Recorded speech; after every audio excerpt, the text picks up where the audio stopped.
આજે વૃદ્ધાશ્રમની ઓફિસની સામે જ અચાનક એક નવી નકોર મર્સિડીઝ કાર આવીને ઊભી રહી ગઈ। ત્યારે જ વૃદ્ધાશ્રમના પ્રાંગણમાં વાવેલા ફૂલ છોડને પાણી પાઈ રહેલા 60 વર્ષની વયે પહોંચેલા શ્રવણજીએ થોડા ઊંચા થઈને પોતાના ચશ્માની દાંડી ઉપર કરીને ગાડી તરફ જોયું તો એ ગાડીમાંથી યુનિફોર્મ પહેરેલો ડ્રાઈવર સૌથી પહેલા નીચે ઉતર્યો અને ગાડી ચાલુ જ રાખીને પાછળનો દરવાજો ખોલ્યો। ત્યારે હાઈ હીલ અને ઊંચી બ્રાન્ડની સેન્ડલ પહેરેલા પગ અને એની સાથે સાથે ખૂબ સુખ સાહેબી ભોગવી રહ્યા હોય એવા મોંઘા પરફ્યુમની સુવાસ બહાર નીકળી અને પછી એક સુંદર દેહાકાર ધરાવતી અને બ્યુટી શબ્દને પણ શરમાવી દે એવી સ્ત્રી કારમાંથી નીચે ઉતરી અને શ્રવણજી પાસે આવીને હળવા અવાજે એવું કહ્યું કે મારે અહીંયાના મુખ્ય સંચાલક શ્રવણજીને મળવું છે। ત્યારે શ્રવણજીએ પોતાના કપડા પર ચોટેલી માટી ખંખેરીને એવું કહ્યું કે હું જ શ્રવણ છું, તમે ઓફિસમાં આવો।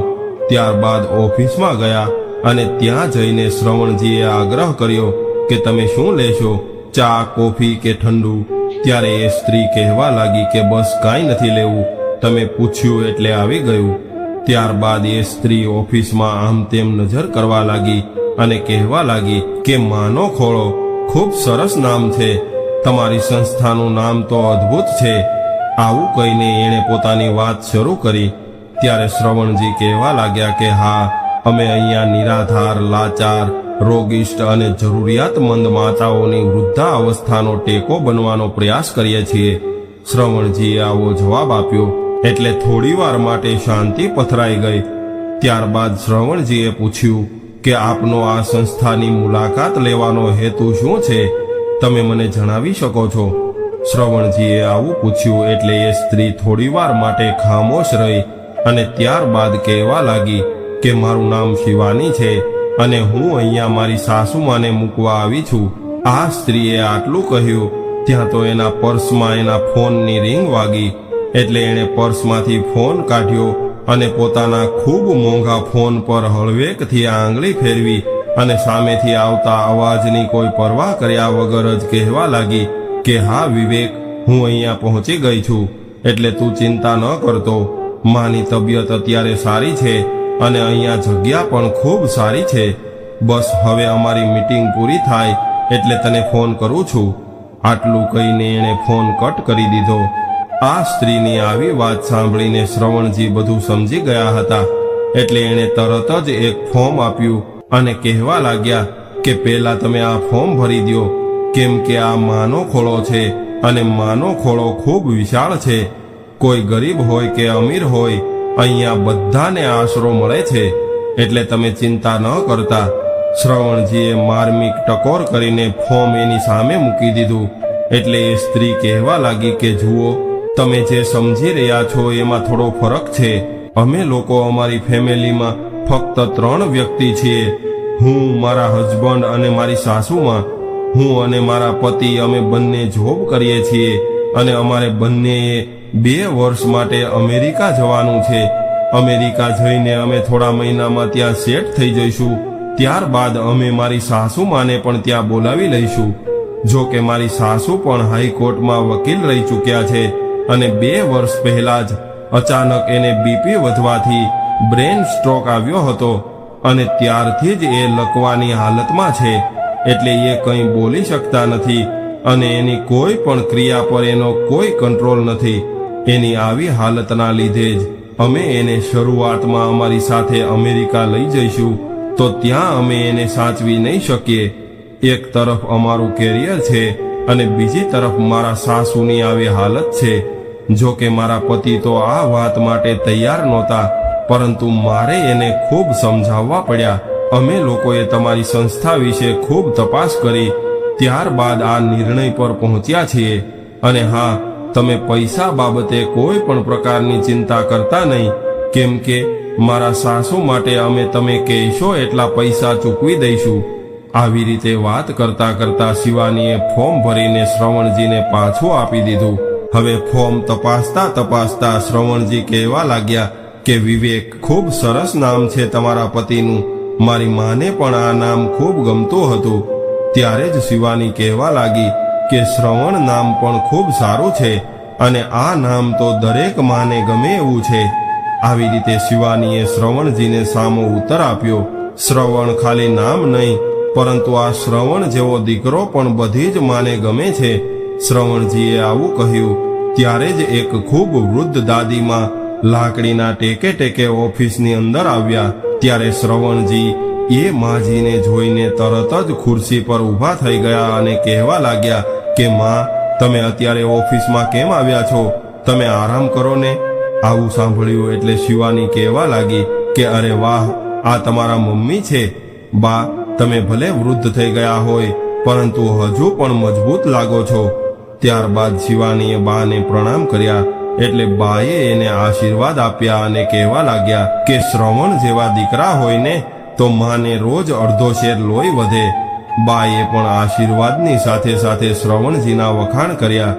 ત્યારે શિવાની કહેવા લાગી કે શ્રવણજી, તમને આ માનો ખોળો જેવી સંસ્થા શરૂ કરવાની પ્રેરણા પણ આ માજીમાંથી જ મળી હશે ને. શિવાનીએ બાની આંખોમાં આંખો પરોવીને આવું કહ્યું. ત્યારે શ્રવણજી અને મા બંને એકબીજાની સામે જોવા લાગ્યા. એવામાં ડ્રાઈવર દોડતો દોડતો ઓફિસમાં આવ્યો અને કહેવા લાગ્યો કે મેડમ, માજીએ ગાડીની અંદર ઉલટીઓ શરૂ કરી દીધી છે, હવે હું શું કરું? આવું સાંભળ્યું એટલે શિવાની એકદમ ઊભી થઈને કહેવા લાગી કે અરે, હજુ તો કાલે જ કારની સર્વિસ કરાવી છે, એને જલ્દીથી બહાર લઈ આવ. શિવાનીના આવા શબ્દોથી શ્રવણજીને મર્સિડીઝ કાર અને માં બંનેમાંથી વધારે કિંમતી શું છે એનો અંદાજ આવી ગયો હતો. પરંતુ ત્યારે જ બાજુમાં ઉભેલા બાની અંદર એકાએક ગજબની સ્ફૂર્તિ આવી ગઈ હોય એવી રીતે દોડવા લાગ્યા અને એ ગાડી પાસે પહોંચી ગયા. કારની અંદર કોઈ સ્ત્રી ઉલટી કરી રહી હતી અને કારની સીટ ન બગડે એટલા માટે આ વૃદ્ધ માજીએ પેલી સ્ત્રીની સામે પોતાનો ખોળો પાથરી દીધો. ત્યારબાદ એ સ્ત્રીએ ફરીથી 2-3 વખત ખૂબ દુર્ગંધિત ઉલટી માના ખોળામાં કરી નાખી અને મા એની પીઠ પર હાથ ફેરવવા લાગ્યા. હવે આ સ્ત્રીને થોડું સારું થયું એટલે એણે પોતાની નજર ઊંચી કરીને માની સામે જોયું અને બંનેની નજર મળતા જ 30 વર્ષ પહેલાના જૂના સંબંધનો ઇતિહાસ બંનેની સામે આવી ગયો. જો કે આજથી 30 વર્ષ પહેલા આવી જ ઘટના બની હતી. ત્યારે આ બંને સ્ત્રીઓ વચ્ચે સાસુ વહુનો સંબંધ હતો, પરંતુ આજે ઉલટી કરવાવાળી અને સાફ કરવાવાળી મહિલાઓના સ્થાન બદલાઈ ગયા હતા.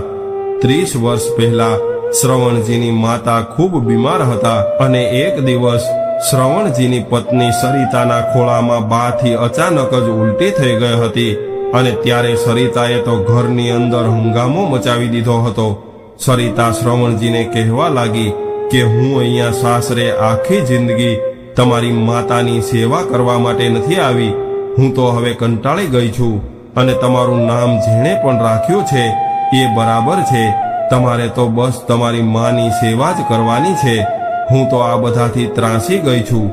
આ માત્ર આજની વાત નથી, પરંતુ આપણા લગ્ન થયા ત્યારથી તમને તો આ ઘરમાં ફક્ત તમારી માં જ દેખાય છે. હું તો આ ઘરમાં શા માટે આવી છું એ જ મને સમજાતું નથી.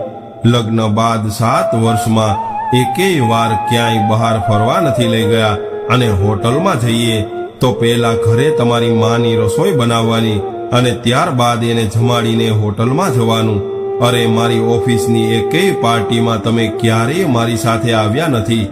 એટલે મારી એક વાત કાન ખોલીને સાંભળી લ્યો. મારી કારકિર્દી કઈ આવી રીતે તમારી માની સેવા ચાકરી કરવામાં નથી કાઢી નાખવાની. એટલે હવે તમે જ નક્કી કરો કે તમારે પત્ની જોઈએ છે કે તમારી માં જોઈએ છે. પોતાના જીવનના આવા તબક્કે પણ શ્રવણજીએ પોતાની માને પસંદ કરી હતી. એટલે સરિતાએ પોતાના દીકરાને પોતાની સાથે લઈ જવા માટે કોર્ટમાં કેસ કર્યો અને એ સમયની ખૂબ બાહોશ વકીલ સરિતા એના પતિ સામેનો કેસ જીતી ગઈ અને પોતાના દીકરા વિવેકને લઈને હંમેશા માટે શ્રવણજીનું ઘર છોડીને જતી રહી. ત્યારબાદ શ્રવણજીએ પણ પોતાની બધી જ સંપત્તિ વેચીને બધાથી દૂર એક નાનકડો આશ્રમ ખોલ્યો અને માની સેવા કરવામાં લાગી ગયા. અને એ આશ્રમને બધા જ લોકો માનો ખોળો તરીકે ઓળખતા હતા. જે માતાની ઉલટીથી સરિતાને સૂગ ચડતી હતી એના ખોળામાં જ આજે પોતે ઉલટીઓ કરી રહી હતી. ત્યારે માએ કહ્યું કે બેટા સરિતા, એ સમયે માની આંખોમાંથી પ્રેમ વહી રહ્યો હતો. સરિતાની હાલત લકવાગ્રસ્ત હતી એટલે એ કંઈ બોલી શકતી નહોતી, પરંતુ એ ગાડીમાં જ માને ગળે વળગી પડી અને એની બંને આંખોમાંથી સતત આંસુઓનો ધોધ વહેવા લાગ્યો. ત્યારબાદ માએ પોતાની સાડીના છેડેથી સરિતાનું મોઢું બરાબર સાફ કર્યું. ત્યારે શિવાની પણ નજીક આવી અને કહેવા લાગી કે અરે માં, તમારો ખોળો બગડી ગયો છે, અમને માફ કરજો. કેમ કે મારી સાસુને તો કંઈ ખબર જ નથી પડતી કે તમારા ખોળામાં દુર્ગંધ આવે છે, તો પણ તમારા ખોળામાં માથું રાખીને બેઠી છે. થોડી વાર ઊભા રહેજો, હું તમને પરફ્યુમ લગાવી દઉં છું. ત્યારે માએ શિવાનીને રોકીને એવું કહ્યું કે દીકરી શિવાની, આ માનો ખોળો છે. અહીંયા તો દીકરા દીકરી, વહુ કે કોઈ પણની દુર્ગંધ મારતી ઉલટી હોય કે પછી ખુશીઓની કિલકારી હોય, બાળકોની ટપકતી લાળ હોય કે એના નાકમાંથી નીકળતી શરદી હોય, દીકરા દીકરીનું સુખ હોય કે દુઃખ હોય, અહીંયા તો સૌનું એક જ સ્થાન છે. અને માનો ખોળો તો આ બધી જ સુગંધોથી ભરેલો રહે એ જ મા માટે સૌથી મોંઘું અને એનું મનપસંદ પરફ્યુમ છે. આવું કહીને માએ પોતાની વહુને પોતાના ખોળામાં સમાવી લીધી. શ્રવણજી પણ દૂર ઊભા રહીને પોતાની માના વહાલ સોયા ખોળાની ભવ્યતા જોઈને બંધ આંખોએ રડવા લાગ્યા. તો મિત્રો, આજની સ્ટોરી તમને કેવી લાગી કોમેન્ટમાં જરૂર જણાવજો, અને પસંદ આવી હોય તો વિડીયોને લાઈક, શેર અને નવા હોય તો ચેનલને સબસ્ક્રાઇબ જરૂરથી કરજો. હર હર મહાદેવ.